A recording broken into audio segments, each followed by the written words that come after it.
सुद्धा, किंवा कर्माचा बंद होणार असेल तरी सुद्धा आपल्या परिणामावरती ते अवलंबून आहे, आपल्या भावनेवरती अवलंबून आहे. जसं म्हटलेलं आहे, भावना भवनाशिनी, भावना भववर्धिनी. आपल्या परिणामामुळेच आपण संसाराचा नाश करू शकतो, किंवा आपल्या परिणामामुळे आपण संसारामध्ये वृद्धी करू शकतो. दोन्ही आपल्या हातामध्येच. आपणच आपल्या सुखदुःखाचा करता आपणच आहोत. अनंत सुखाची प्राप्ती आपण आपल्याच परिणामामुळे करून घेणार आहोत. हे शेवटी आपल्यावरतीच, आपल्याच परिणामावरती सर्व काही अवलंबून आहे, असं यामध्ये सांगितलेलं आहे. आणि ते निश्चयनयानं सत्य आहे. आमच्या आत्मकल्याणासाठी बाहेरचा जीव किंवा पुद्गल एका अपेक्षेनं जिनवानी वगैरे जे आहेत, बाह्य निमित्त आहे. पण मुख्य उपादान जे आहे, उपादान कारण ज्याला म्हणतो आपण, शक्ती जी आहे ते आपल्याच जीवामध्ये आहे. आपणच त्या उपादानाचा लाभ घेऊन बाह्य निमित्त जे जिनवानी असेल, जिनबिंब दर्शन असेल, गुरूंचा उपदेश देशना असेल, त्याच्या माध्यमातून आपल्या परिणामामध्ये विशुद्धी वाढवत वाढवत क्षपक श्रेणी आपणच चढू शकतो. अतिशय महत्वाचं आहे. आज आमच्या त्या गावातील श्राविकात क्षमावलीचा कार्यक्रम झाला. संस्तर वर त्यांना आज घालण्यात आलं. संस्तर म्हणजे आता दिशा जी असते आपली झोपण्याची बदलतात. उत्तरेकडे तोंड आणि दक्षिणेकडे पाय, अशा पद्धतीने चटईवरती खाली कागद वगैरे हे करून त्याच्यावरती झोपवलं जात. क्षमावलीचा कार्यक्रम अतिशय चांगल्या पद्धतीनं, अजून जागृत अवस्था आहे. पाणी घेतायत थोडंसं, अगदी अर्धा वाटी, अगदी 4 चमचे. ते एक दिवस घेतले, आता एक दिवस नाही, असंही होऊ शकतं. तर हे बघितल्यानंतर लक्षात येतं की त्यांनी शेवटी संपूर्ण सर्व जीवावरती क्षमाभाव धारण केला. स्वतः म्हणाले तसं. परिणाम त्यांचे आता कसे होतील त्याच्यावरती त्या जीवाचं कल्याण निश्चितपणे होणार. काय संलेखना हे होतंयच, कृश होतंय, शरीर झालेलंच आहे. कशाय संलेखना, शेवटी मोह नाहीसं करणं.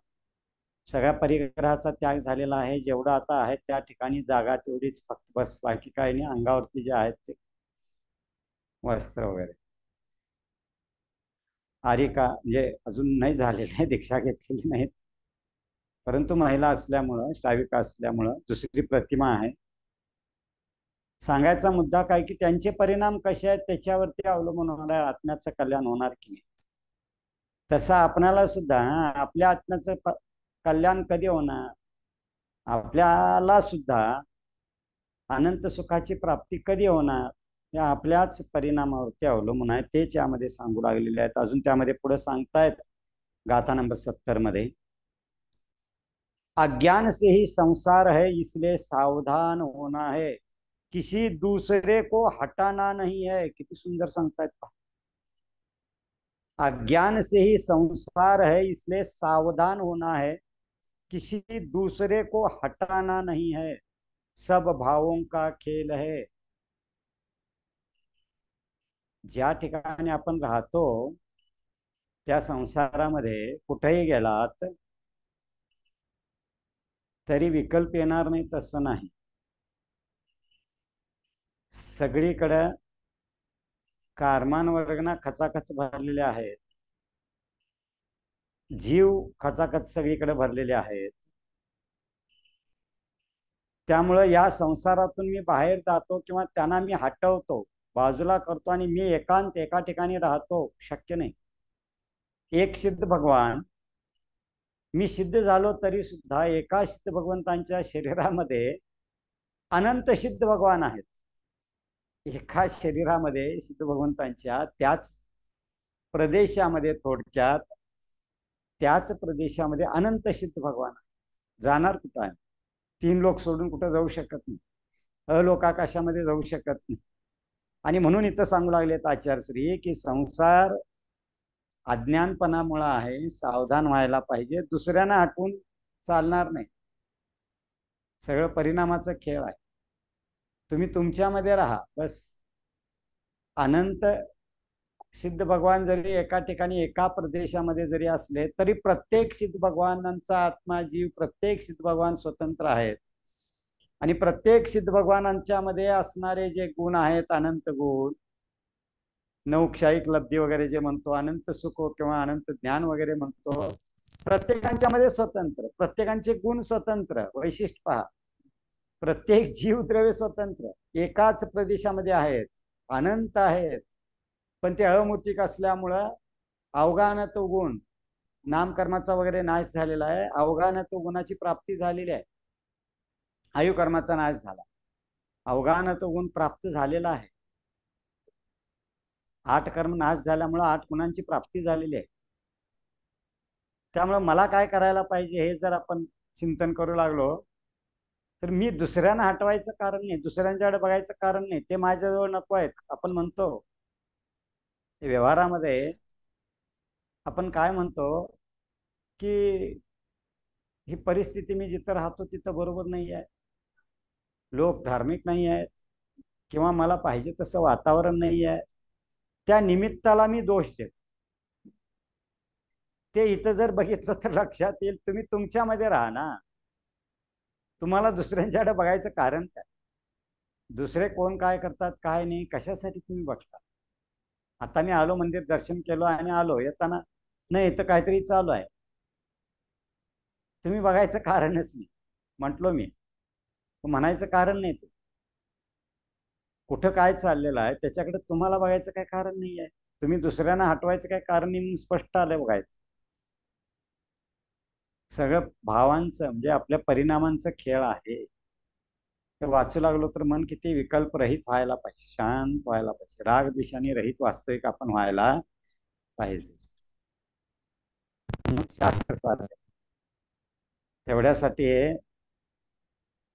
तासभर तरी, तासभर नाही आता आपण तासभर करतो, 1 तास काय असेल ते, पण दिवसामध्ये जेवढा वेळ मिळेल तेवढा आत्मचिंतनामध्ये घालवण्यामध्ये राहायला पाहिजे. आणि एकत्व भावनेकडे जे आहे मी चिंतन करतोय दिवसभरामध्ये, हे सगळ्यात महत्वाचं आहे. एकत्व भावना जी आहे, मी एकटा आहे, एकटा आलेलो आहे, एकटा जाणार आहे, माझा आणि दुसऱ्यांचा काही संबंध नाही.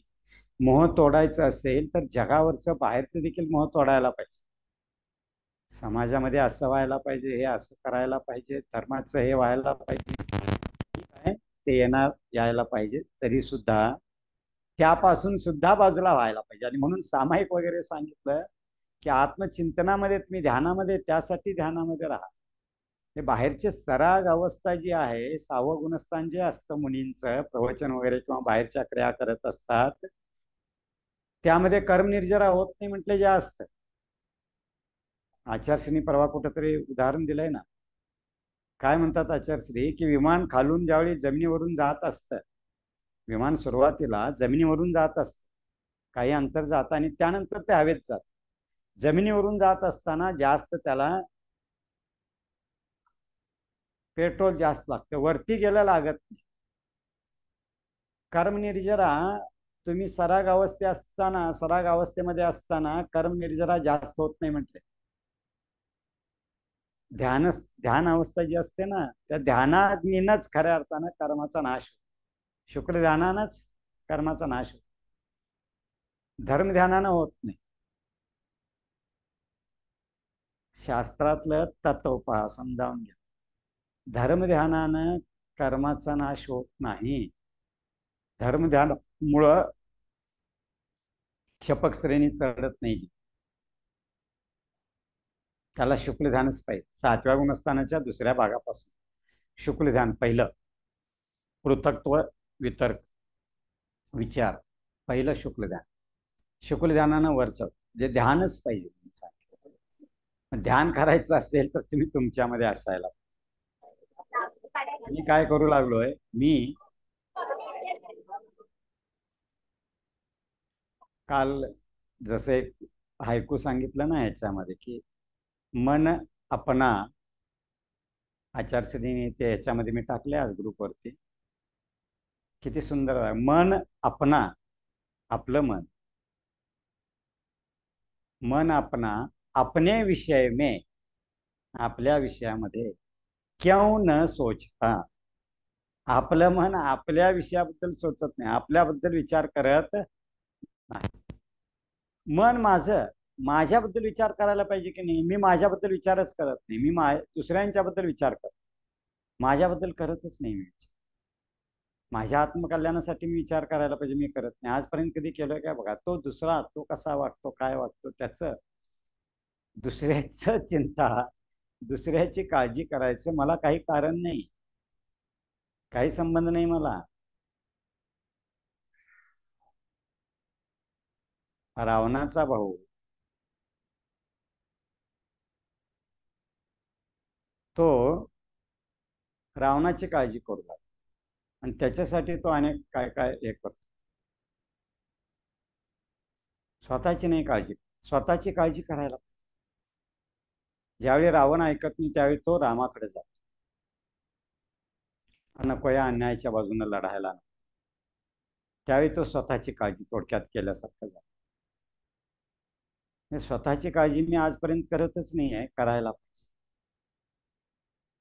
सांगू लागलेत आचार्य श्री, सब भावों का खेल है, जब तक राग था तब तक संबंध था, फिर तलाक के लिए कोर्ट में केस लगा दिया, लेकिन जब राजीनामा कर लेते हैं तब कोर्ट भी कुछ नहीं कर सकती क्योंकि लड़ने के भाव समाप्त हो गए हैं. राग होतो तोपर्यंत तलाक वगैरे मिळावं काय असेल ते कोर्टामध्ये, आणि जर घ्या म्हणून सांगितलं तर कोर्टामध्ये तडजोड केलं नाही, आता घ्यायचं ठीक आहे घ्या. राग गेला आमचा, तलाक दिलो आम्ही. कोर्ट काय करणार, कोर्ट काय करू शकतो. पुढे केस चालवायचं काय कारण, तडजोडीने मिटवतो ना आम्ही केसेस. मीच तयार असेल तर काय सांग. राग माझा असेल तर संबंध येतो ना.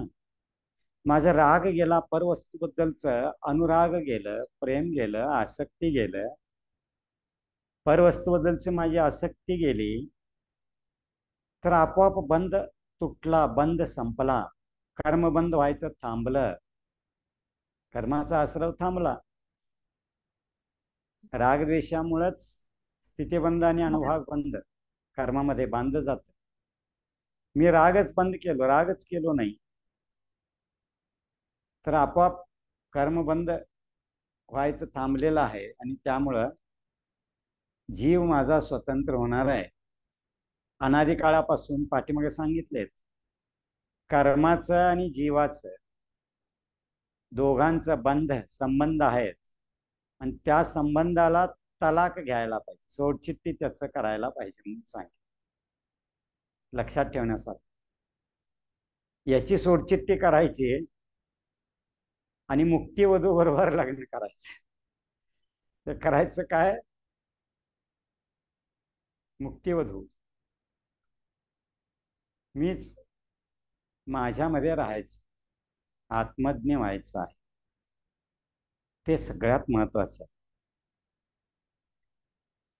यदि ऐसा ही करना था तो कोर्ट में क्यों आए, और यदि आए हो तो कार्यवाही पूरी करनी होगी.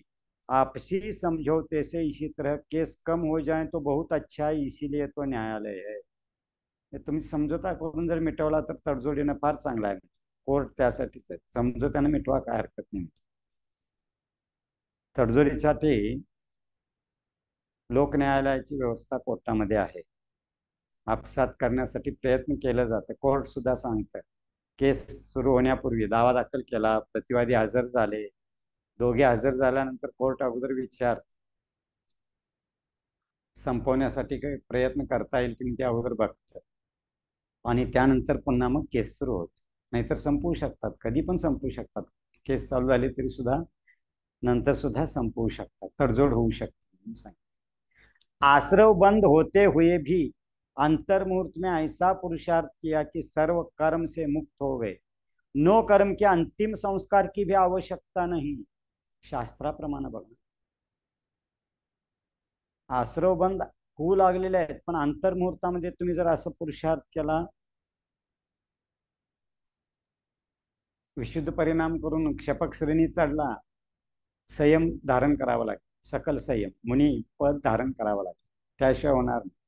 कोणी तीर्थंकर असो, चक्रवर्ती कोणीही असो, मुक्ती पाहिजे असेल तर तो जो मार्ग सांगितलेला आहे, सम्यक दर्शन ज्ञान चारित्र आणि मोक्ष मार्ग, हा जो मार्ग आहे त्या मार्गानेच तुम्हाला जावं लागेल.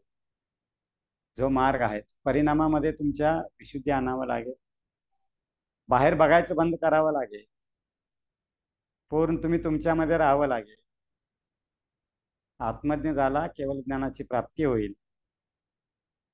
केवळ ज्ञान प्राप्त झालं, आत्मज्ञ झाला, तर अंतर्मुहूर्तामध्ये 48 मिनिटामध्ये सगळ्या कर्मापासून तुम्हाला मुक्ती मिळणार आहे. आणि मग या शरीराचा संस्कार करण्याची आवश्यकता नाही. नो कर्म म्हणजे शरीर, नो कर्माचा संस्कार, शरीराचा संस्कार करण्याची आवश्यकता नाही. असं करायला पाहिजे. शेवटी पंडित पंडित मरण जे म्हटलं ना, याला म्हणतात पंडित पंडित मरण. म्हणजे काय, आर्यन किंवा तीर्थंकर झाल्यानंतर सामान्य केवली वगैरे त्यांचं जे मरण होतं, शरीर परमौदारिक असतं. केवळ ज्ञान प्राप्त झाल्याबरोबर शरीर परमौदारिक होतं. आता जे आपलं रक्तमांसाचं शरीर आहे तसं राहत नाही. अगोदर तीर्थंकरांचं सुद्धा रक्तमांसाचं असतं, आता रक्त पांढरं असतं वगैरे, तो भाग वेगळा. आहार असतं, निहार असत नाही, या गोष्टी हे सगळे अतिशय 34 अतिशय म्हणतो ना आपण, त्यामध्ये सगळे येणार आहे. पण असतं, रक्त आहे. पण परमावधारिक झाल्यानंतर काही नाही, परमावधारिक शरीर झालेलं आहे केवळ ज्ञानाची प्राप्ती झाल्यानंतर. आणि आघाते कर्माचा नाश केले तर हे शरीर आपोआप कापरासारखं विरघळून हवेत निघून जातं, संस्कार करण्याची आवश्यकता नाही. हा तीर्थंकर असतील तर ते केस आणि नख वगैरे घेऊन अग्निकुमार देव येतात, परत तसं शरीर तयार करतात आणि त्याला अग्नी देतात आपल्या मुकुटातल्या याच्यात. मी असं सांगितलेलं आहे. हे नो कर्माचा संस्कार करण्याचीच आवश्यकता नाही. शरीरच असं करायचं आपण की परमावधारिक शरीर तयार व्हायला. या नो कर्मामध्ये बदल करण्याची शक्ती जीवामध्येच आहे. केवळ ज्ञान प्राप्त करून घेतलं तर हे सगळं रक्तमांसाचं सप्तधातूंनी सहित हे परमावधारिक होतं. शरीर आहेच परमावधारिक होतं, हे वैशिष्ट्य आहे. म्हणून कर्म देखील पुद्गल आहे, त्या पुद्गलावरती सुद्धा मी विजय मिळू.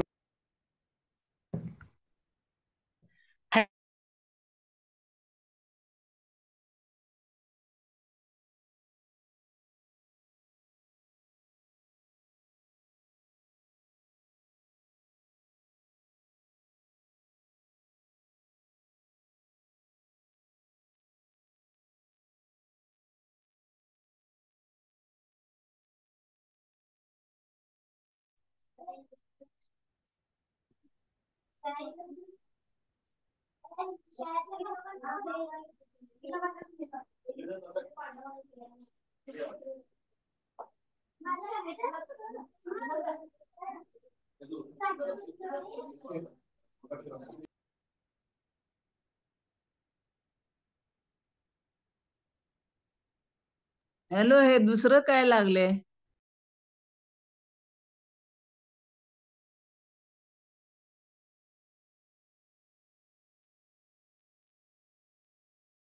सर आवाज गेले.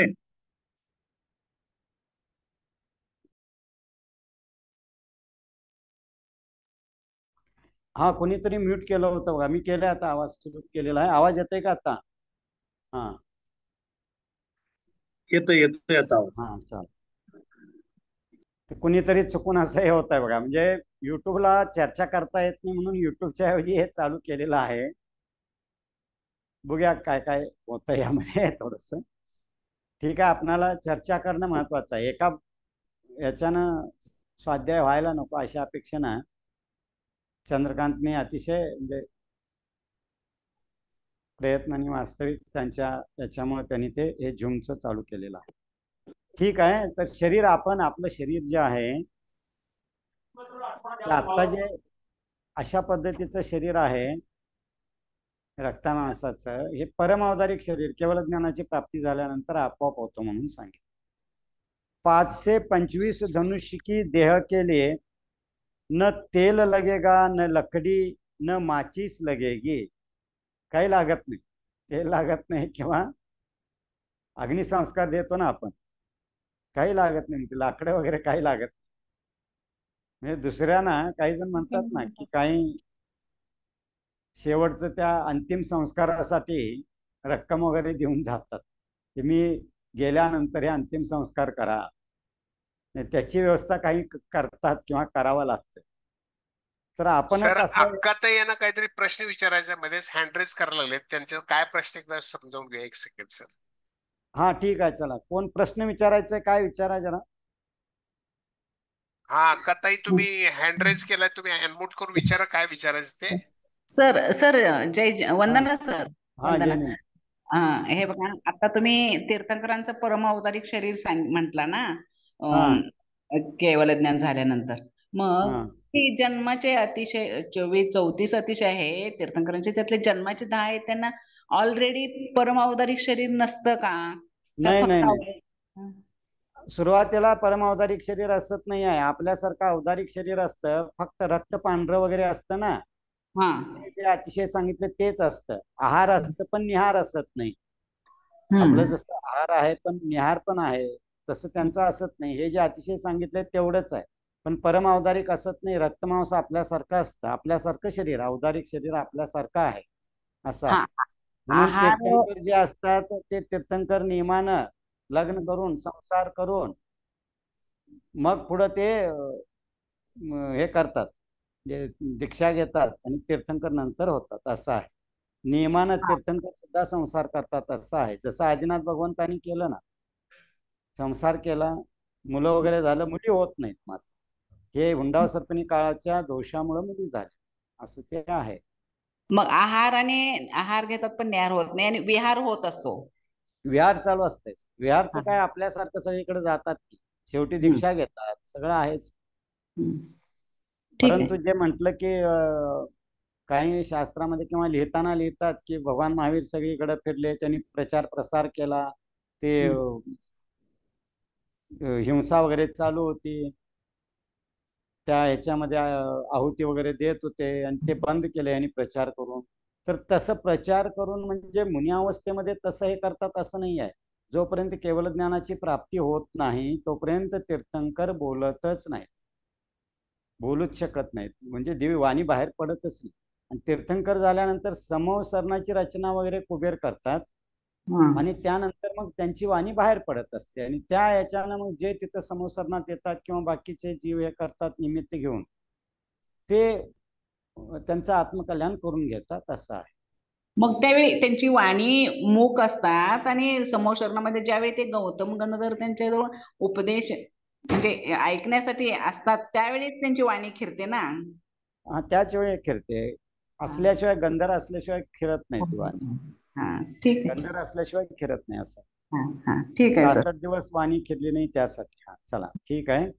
5 से 25 धनुष की देह के लिए न तेल लगेगा, न लकड़ी, न माचिस लगेगी. आपण काय करायचंय पहा, एवढ्यासाठी हे महत्वाचं आहे स्वाध्याय. आपणाला काय करायचंय, तर आपणाला भाव जे आहेत, आपले परिणाम जे आहेत, ते परिणामाकडेच आपण लक्ष द्यायला पाहिजे. भाव कर्म का क्षय होते ही नो कर्म का क्षय हो जाता है. भाव कर्माचा क्षय झाला तर नो कर्माचा क्षय होतो. म्हणून आर्यंत झाले किंवा तीर्थंकर झाले, मोहनी कर्म वगैरे नाश झालं, 4 घाती कर्माचा नाश झाला, तर तिथं भाव मोक्ष झालं. तिथं काय म्हटलंय, भाव मोक्ष, द्रव्य मोक्ष नाही. अजून 4 अघाती कर्म राहिलेले आहेत. आणि 4 अघाती कर्मामध्ये नामकर्म आहे. शरीर जे मिळतं ते नामकर्मामुळे मिळतं, आणि त्यामुळं हे शरीर अघाती कर्म अजून असल्यामुळं शरीर आहे, नामकर्म अजून आहे. त्यामुळं भाव मोक्ष का म्हटलं तर राग द्वेष तिथून पुढे एकदा केवळ ज्ञानाची प्राप्ती झाली, आर्यन किंवा तीर्थंकर झाले तर राग द्वेष पुन्हा होत नाही, मोहनी कर्माचा नाश झाला समजा. भाव मोक्ष 4 आघाती कर्माचा नाश झाला की सगळ्या 8 कर्माचा नाश होतो. आणि तिथं द्रव्य मोक्ष म्हणजे काय की जे नोकर्म असतं, शरीर जे असतं, शरीराचा सुद्धा नाश होतो. परमावधारिक शरीर तेही विरघळून जातं कापडासारखं. जीव शुद्ध होतो आणि ते द्रव्य मोक्ष म्हणून सांगितलं. शुद्ध जीव झाला तो सिद्धालयामध्ये एका समयामध्ये तो जातो. हे द्रव्य मोक्ष असं सांगितलेलं आहे. म्हणून इथं काय सांगू लागलेलं आहे, भाव कर्म का क्षय होते, नो कर्म का क्षय हो जाता है. भाव कर्माचा क्षय झाला, मोहनी कर्माचा जर तुम्ही क्षय केला तर नियमानं तुमचं नो कर्म नाहीच होणार. शरीर नियमानं तुमचं नाहीस होणार आहे. नो कर्म म्हणजे शरीर ते आपोआपच जाणार आहे. काही वेळ लागेल, तो भाग वेगळा, परंतु जाणारच आहे. अग्निकुमार देवों का आकर कार्य करना औपचारिक आहे. आणि मग शरीर परमावधारिक असतं ते निघून गेलं तर मग केस आणि नख तेवढं, कारण त्यामध्ये जीव नसतो आणि त्यामुळं केस आणि नख जे असतात ते परत घेऊन अग्निकुमार देव तिथं ते शरीराची परत कसं रचना करतात, तयार करतात आणि त्याला अग्नि देतात. अग्निकुमार देव ते त्यांचं काम करतात. शेवटी गाथा में अवगाढ़ और गाढ़ शब्द है. अवगाढ़ का अर्थ एक प्रदेश में बहुत सारी वर्गनाएं ठसाठस भरी रहती हैं और गाढ़ का अर्थ निमित्त नैमित्तिक संबंध लेकर उसके साथ बंद की पूरी व्यवस्था हो जाती है.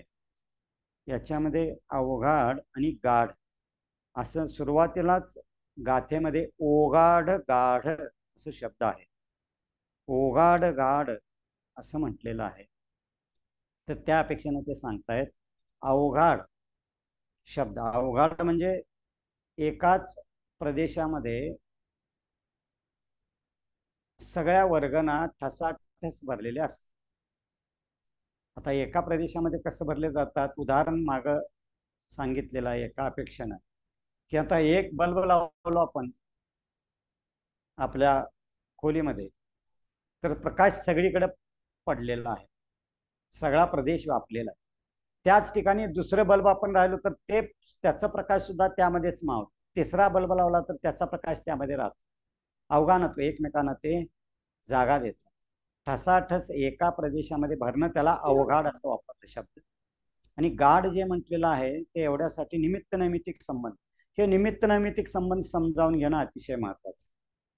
ते आजपर्यंत आपण समजावून घेतलेलं नाही किंवा त्याच्यावरती श्रद्धा नाही. थोडक्यात निमित्त नैमित्तिक संबंध जे आहे त्याच्यावरती श्रद्धा नाही. काय निमित्त नैमित्तिक संबंध की रागद्वेष जीव करतो आणि त्याचा परिणाम त्या निमित्तानं, जीवाच्या रागद्वेषाच्या निमित्तानं या शरीरामध्ये नो कर्म आणि कार्मान वर्गना जे आहेत त्याच्यामध्ये परिणाम होतो, प्रभाव पडतो. कार्मान वर्गना कर्म रूपानं परिणत होतात. रागद्वेष जीव करतो त्यामुळं शरीरावरती सुद्धा रागद्वेष जीव करू लागला. तुम्हाला बीपी वाढलं, शुगर वाढलं आणि काय झालं, हे जे होतं ना हे जीवाच्या रागद्वेषामुळे होत. म्हणून रोग दूर करायला बाहेरचं औषधाचं काय गरज नाही. आपण रागद्वेष कमी केलो, आपलं मन स्वच्छ करत गेलो, आपोआप तुम्हाला ते सगळे रोग सुद्धा नाहीसे होणार. अतिशय महत्वाचं आहे. या उपायाकडे आपण आजपर्यंत कधी बघितलं, याचा निमित्त नैमित्तिक संबंध आहे हे आपण कधी विचार केलो नाही, चिंतन केलो नाही, त्याच्यावर श्रद्धा केलो नाही. कसलं निमित्त नैमित्तिक संबंध की मी जीव रागद्वेष करतो आणि त्या रागद्वेषामुळं या शरीरावरती तर परिणाम होतो. जसं माग मी सांगितलं बऱ्याच वेळा की क्रोध, जीव क्रोध करतो आणि त्याचा परिणाम शरीर आपलं जे आहे थरथरणं, डोळे लाल होणं, ओठ हे होणं, हे जीवाच्या रागद्वेषामुळे या नोकर्मावर परिणाम झाला. आणि त्याच वेळी क्रोधमान मायालोभ या याच्यामुळं कर्माचा सुद्धा बंद होतो.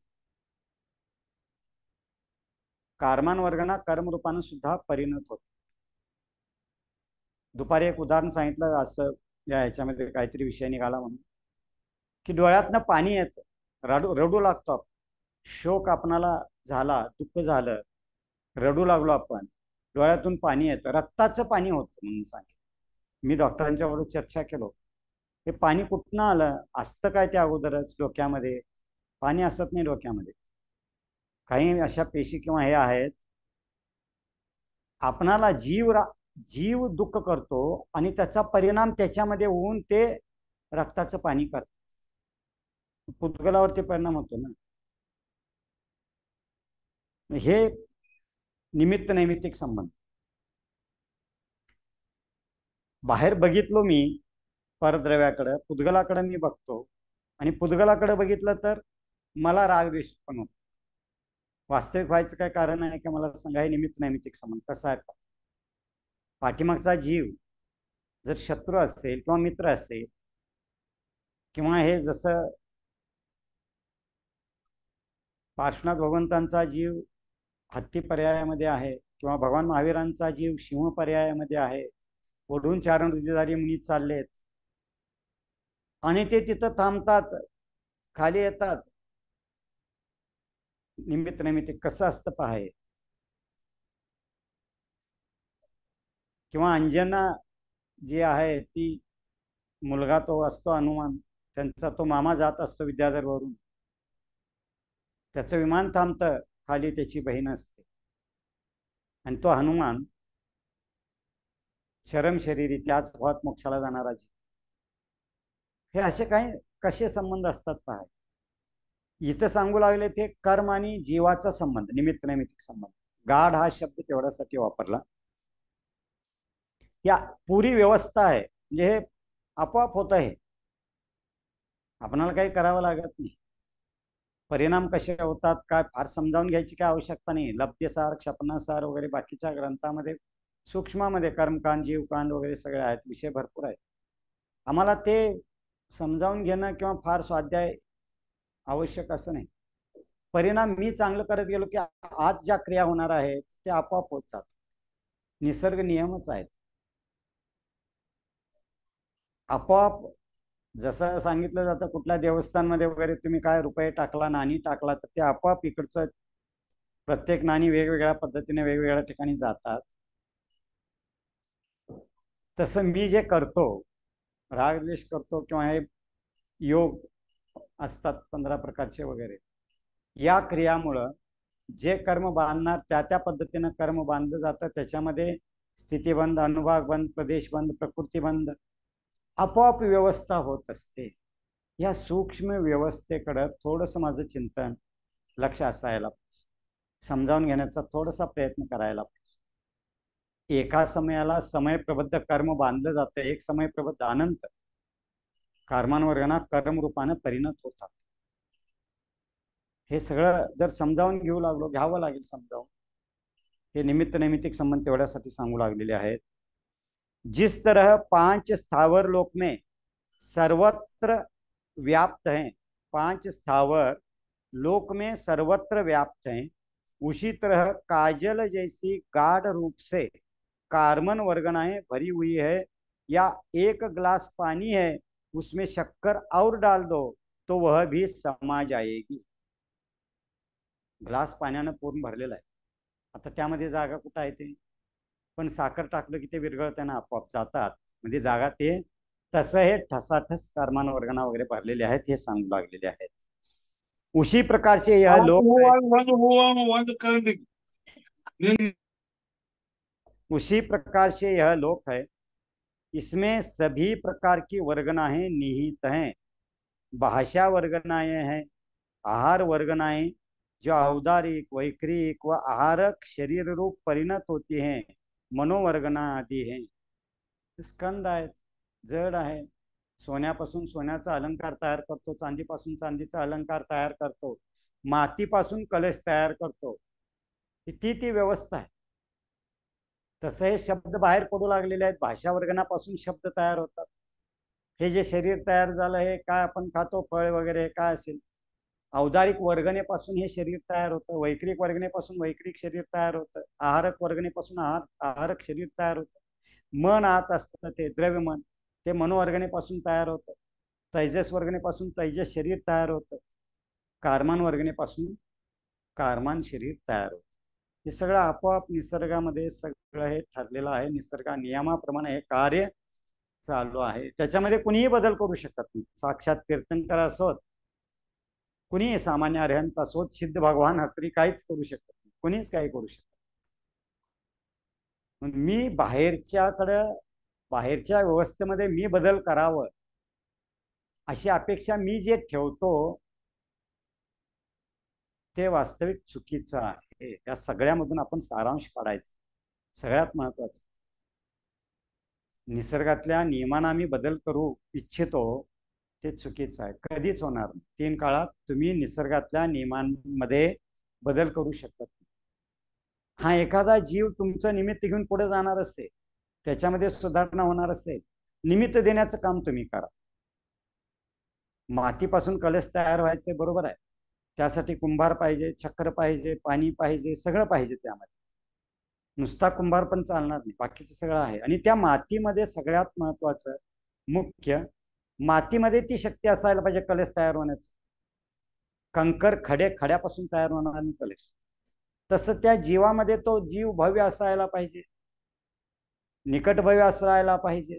तुमचं निमित्त घेऊन तो पुढे जाणार असेल, सम्यक दर्शनाची प्राप्ती होणार असेल, त्या जीवामध्ये परिणाम होणार असेल, चांगलं त्या जीवाचं होणार असेल, तर त्या जीवामध्ये तशी पात्रता पाहिजे. मी किती त्रास करून घेणार, जग सुधारायला पाहिजे, जगामध्ये परिवर्तन व्हायला पाहिजे, सगळीकडे धर्ममय व्हायला पाहिजे. माझी इच्छा भरपूर. भगवंतांची नसते का? असते की. पाठीमागच्या भावात त्यांनी तीर्थंकर प्रकृतीचा बंध या कारणामुळे बांधून घेतात.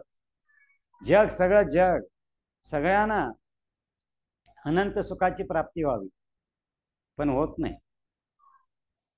कोण त्यांचे जवळचे नातेवाईक असले तरी करू शकत नाही. तीर्थंकर चक्रवर्ती कोणी करू शकत नाही, मीही करू शकत नाही.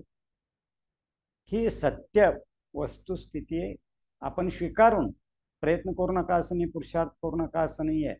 पुरुषार्थ सांगितलेला आहे, करायला सांगितलेला आहे, निमित्त तुम्ही द्यायला पाहिजे. पण हे निमित्त देताना सुद्धा, पुरुषार्थ करत असताना सुद्धा, पहिल्यांदा सुरुवातीला माझ्यामध्ये बदल करण्यासाठी मला पुरुषार्थ करावा लागेल.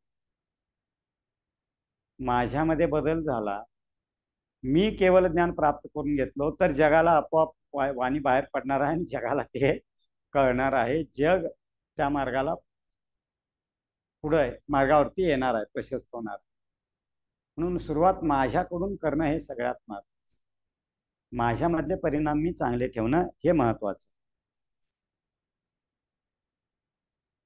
जैसे एक बर्तन में कुमकुम रखा, उसमें पानी मिला दिया, उसी में नमक इत्यादि का घोल मिला दिया, सब मिल करके उसी एक बर्तन में है, किंतु एक दूसरे रूप परिणत नहीं हुए.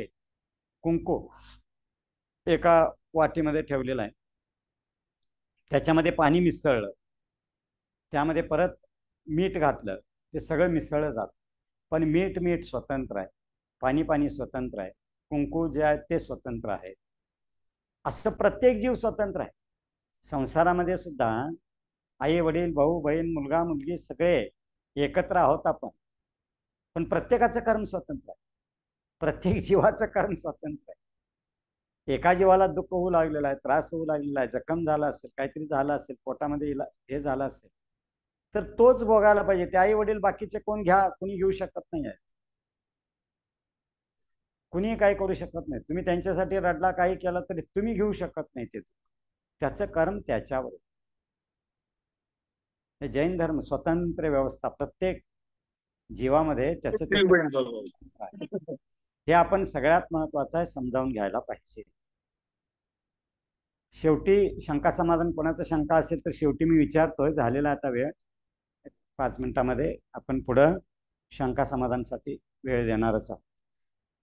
उसी प्रकार यह सभी वर्गनाएं एक में होकर रहते हुए भी एक वर्गना दूसरी वर्गना रूप परिणत नहीं होती. तेच सांगू लागले. एक वर्गना दुसऱ्या वर्गना रूप होत नाही.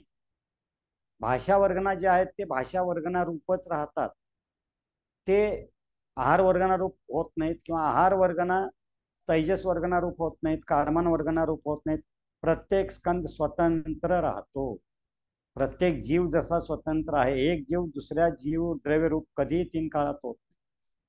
तसं इथं सांगू लागलेत प्रत्येक वर्गना या स्वतंत्र आहेत.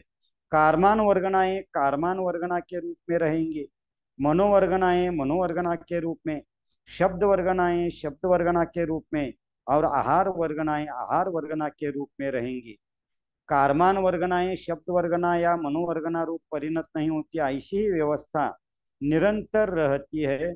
यह सूक्ष्म अर्थात दृष्टी के अगोचर आहे. दिसत नाहीत आपल्याला, या वर्गना हे जे आहेत ते दिसत नाही.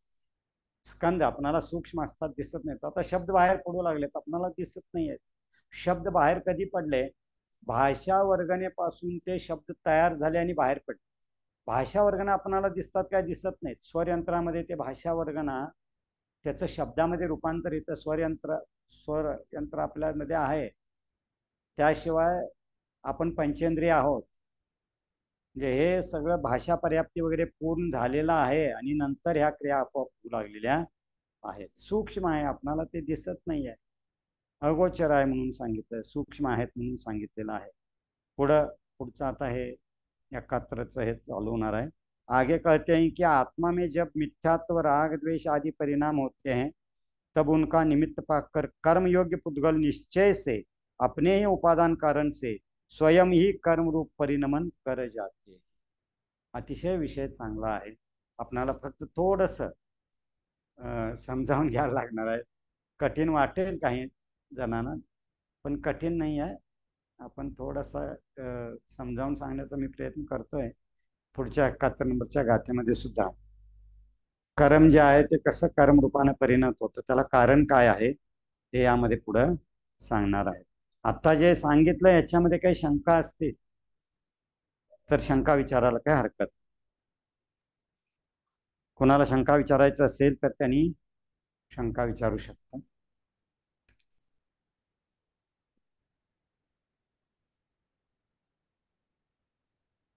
सर, शुक्ल ध्यान प्राप्त करायला धर्म ध्यानामध्येच राहून आपण शुक्ल ध्यानात जाऊ शकतो ना? हा, धर्म ध्यानाच्या माध्यमातूनच जाऊ शकतो का? धर्म ध्यान हे कारण आहे, त्याच्यामधून पुढे आपण शुक्ल ध्यानाकडे जाऊ शकतो. धर्म ध्यानाच्या ह्याच्यातूनच म्हणजे सराग अवस्था आहे, त्या सराग अवस्थेमधून पुढे 7व्यातूनच पुढे दुसऱ्या भागामध्ये जाणार आहे. धर्मध्यानाशिवाय पुढे जाऊ शकत नाही. धर्मध्यान अगोदर आहेच. म्हणजे शुक्ल ध्यानाचं बीज हे धर्म ध्यानच आहे. म्हणजे आपल्याला खरं म्हणजे धर्म ध्यानच करत राहिलं पाहिजे सध्या तरी. असं आता पर्याय नाही ना. आता या पंचम काळामध्ये शुक्ल ध्यानाची प्राप्तीच होत नाही. त्यामुळे आता धर्म ध्यानामध्ये तुम्ही कुठपर्यंत जाल, विशुद्ध परिणाम जिथपर्यंत तुम्ही करू शकाल आज या पंचम काळामध्ये, 7व्याच्या पहिल्या भागामध्ये, 7व्या गुणस्थानाच्या पहिल्या भागामध्ये तुम्ही जाऊ शकता. सगळ्यात महत्वाचं काय आहे की आपण आज कोणत्या अवस्थेत आहोत, त्या अवस्थेमध्ये जेवढं धर्मध्यान सांगितलं तेवढंच होणार आहे. आता धर्मध्यानाचे 4 प्रकार सांगितले: आज्ञा विषय, अपाय विषय, विपाक विषय आणि संस्थान विषय धर्मध्यान. 4 प्रकारचे धर्म. त्यामध्ये जर सम्यक दृष्टी नुसतं असू, आपण मिथ्या दृष्टी असलो तर धर्मध्यान होतच नाही.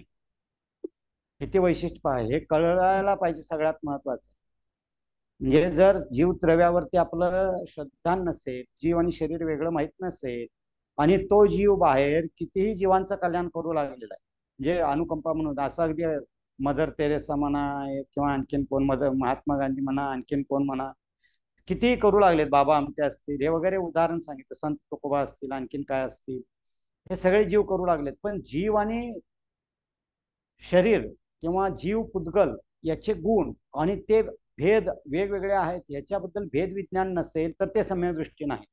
आणि सम्यक दृष्टी नसतील तर त्यांचं जे ध्यान आहे ते मिथ्या म्हणजे आर्त किंवा रौद्र ध्यानामध्येच घ्यायला पाहिजे. त्याचं चिंतन फार महत्वाचं आहे. ते धर्म ध्यान त्यांना म्हणता येत नाही, म्हणून आपण व्यवहारानं म्हणतो की मी धर्म ध्यानात राहतोय, धर्म करतो. आता धर्म करत असताना सुद्धा एका अपेक्षेनं मी म्हणतो धर्म ध्यान शुभोपयोगामध्ये आहे, म्हणतो मी हे पूजा वगैरे करत असताना, नोपी वगैरे करत असताना, पण वास्तविक शुभोपयोग जो आहे तो 4थ्या गुणस्थान. धर्म ध्यान आहे 4थं गुणस्थान. सम्यक दर्शन झाल्यानंतरचं हे गुणस्थान सगळ्यात महत्वाचं. त्या धर्मध्यानामध्ये सुद्धा अविरत सम्यदृष्टी जो आहे तो अजून संयमामध्ये पुढे आलेला नाही, प्रतिमा वगैरे धारण केलेलं नाही, तथापि सम्यक दर्शन असेल तर त्याला फक्त आज्ञाविषय आणि अपाय विषय हे 2 धर्मध्यान होत. त्याच्या पुढे होऊच शकत नाही. तुम्ही किती विशुद्ध परिणाम करा, काही करा. विपाक विषय धर्मध्यान व्हायचं असेल तर तुम्हाला प्रतिमा धारण करावं लागेल. प्रतीक. हा, म्हणजे का सांगितलं विपाक विषय म्हणजे काय, की कुठल्या मी कार्य केलो तर त्या कर्माचं फळ काय मिळेल मला, याचं चिंतन जर तुम्ही करू लागला तर तुम्ही निश्चितपणे पुढे याच्यामध्ये यायलाच पाहिजे. प्रतिमा धारण करताच तुम्ही प्रतिमा धारण केल्यानंतरच हे तुमचं विपाक विषय धर्मध्यान होणार आहे, अन्यथा होत नाही. संस्थान विषय व्हायचं असेल तर तुम्हाला दिगंबर मुनी व्हावं लागेल. जे 3 लोकांचं जे आहे चिंतन जे आहे, आता आम्ही म्हणू की त्रिलोकसार वाचलो, त्रिलोकपन्नती वाचलो, मी नोट्स काढलो, मला सगळं 3 लोकातलं मी काही असं लोक आता हे करतायत ना, व्हिडिओ 3D वगैरे करतायत आणि 3 लोकातलं सगळं स्वर्ग कसा आहे, नरक कसा आहे, आता जसं गुन्हायकांमध्ये आपण बघितलो तिथं आपण दाखवणार आहेत ते स्वर्गातली व्यवस्था, नरकाची व्यवस्था किंवा मध्य लोकातली व्यवस्था, हे सगळं बघितलो आम्ही. तरी सुद्धा संस्थान विषय धर्मध्यान म्हणजे काय, की 3 लोकातल्या बद्दल चिंतन करणं हे होत नाही. त्याच्यासाठी तुम्हाला दिगंबर मुनीच व्हावं लागेल. हे का सांगितलं, फार महत्वाचा विषय आहे, म्हणजे प्रश्न सुद्धा महत्वाचा, की तुमच्या मनात जे विकल्प राग द्वेष असतात, जे तुमचे अप्रत्याख्यान प्रत्याख्यानावर क्रोधमान मायालोभाचा जो सद्भाव असतो, त्या सद्भावामुळे प्रयत्न करून सुद्धा तुम्ही पूर्णपणे निर्विकल्प होऊ शकत नाही. निर्विकल्प व्हायचं असेल तर तुम्हाला पूर्ण कपडे काढावे लागतील, पूर्ण दिगंबर व्हावं लागेल. नुसतं कपडे काढून नव्हे तर आतनं अनंतानुबंधी अप्रत्याख्यान प्रत्याख्यान तिन्ही घालवावं लागतं क्रोधमान मायालोभ. त्याचा अभाव केल्याशिवाय तुम्ही पुढे जात नाही. म्हणून ध्यान करतो मी, तप करतो मी, एवढं हे केलो, एवढं याच्यामध्ये आता नाव घेत नाही, पण इथं ध्यान माझं होतं, तास तास मी हे करतो, हे करता येत नाही. आणि आचार्यांनी स्पष्ट मला एकदा सांगितलं, मी विषय ज्यावेळी काढला की महाराज जी असे असे ध्यान घेणार आहेत, ध्यान शिबिर, आचार्य म्हटले हो ऊपर से जाता है, ध्यान शिबिर नाही कहो, स्वाध्याय करो म्हणून सांगितले आचार्य. आणि हे शास्त्राप्रमाणे योग्य आहे. हा, पुढं काय सांग, आणखीन कोणाची शंका असेल तर विचारायला काय हरकत नाही. मनामध्ये शंका ठेवून घ्यायचं कारण नाही. स्वाध्याय त्यासाठी वास्तविक जीवनवरती चालू केलेला आहे.